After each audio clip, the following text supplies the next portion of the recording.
தினமொரு வசனம். 1 பேதுரு 1வது அதிகாரம் 15வது வசனம்.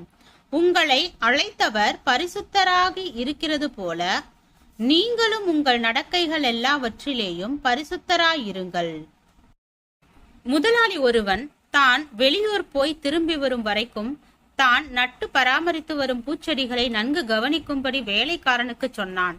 ஆனால் அந்த வேலைக்காரன் அந்த முதலாளிக்காக வேறு பல வேலைகளை மிகுந்த சிரமம் எடுத்து செய்தான். தான் செய்த கடுமையான வேலைகளுக்காக முதலாளி தன்னை மிகுதியாக பாராட்டுவார் என்று எதிர்பார்த்தான். ஆனால் முதலாளியோ அவன் மேல் கடும் கோபமடைந்து அவனை மிகவும் மோசமாக திட்டினான். காரணம் என்ன? அவன் முதலாளி சொல்லாத பல வேலைகளை செய்தான். ஆனால் முதலாளி சொன்னபடி செடிகளை பராமரிக்கவோ மறந்து போனான்.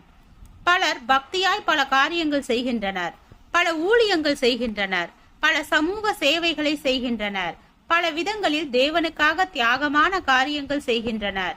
ஆனால் தேவனுக்காக அவர்கள் எப்படி வாழ வேண்டுமோ அப்படி வாழவில்லை.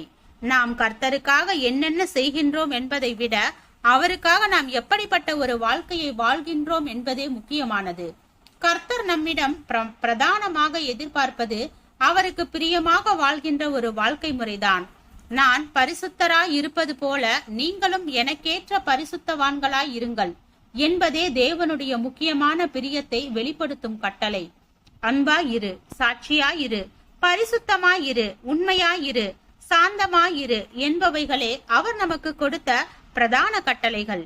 இவைகளுக்கு நாம் முக்கிய கவனம் செலுத்தாமல் எவ்வளவுதான் நாம் பல பக்தி செயல்களை செய்தாலும் அவைகள் கர்த்தரால் அங்கீகரிக்கப்பட்டவைகளாக முடியாது.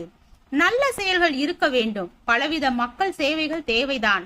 அன்பில் நல்ல குணங்களோடும் பண்புகளோடும் வாழ்கின்ற சாட்சி அனுபவம் அவர்களுக்கு ஆழமாக இருக்க வேண்டும். ஆம், கர்த்தருக்காக என்ன செய்கின்றோம் என்பதை விட அவருக்கு முன்பாக எப்படி இருக்கின்றோம் என்பதே மிகவும் முக்கியம்.